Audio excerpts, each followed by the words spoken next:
മനസ്സിൻ്റെയും ഇന്ദ്രിയങ്ങളുടെയും ഏകാഗ്രതയ്ക്കാണ് തപസ് എന്ന് പറയുന്നത്.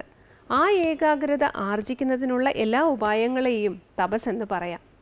വാക്കുകൊണ്ടും ശരീരം കൊണ്ടും മനസ്സുകൊണ്ടുമുള്ള എല്ലാ തരത്തിലുള്ള കരുതലും നിയന്ത്രണവും തപസ് തന്നെയാണ്. തപ എന്ന വാക്കിന് ചൂടെന്നും അർത്ഥമുണ്ട്.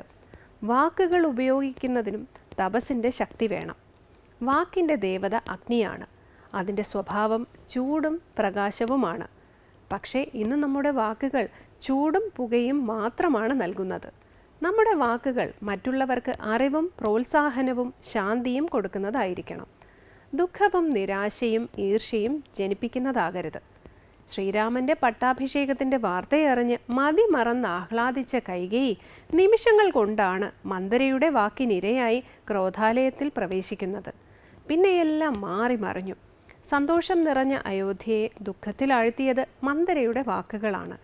അതേസമയം ഹനുമാനിൽ ആണ്ടുകിടന്ന കഴിവുകളുടെ പൂർവ്വകാലം ഓർമ്മപ്പെടുത്തി സീതാ അന്വേഷണത്തിന് സന്നദ്ധനാക്കിയത് ജാമ്പവാന്റെ വാക്കുകളായിരുന്നു.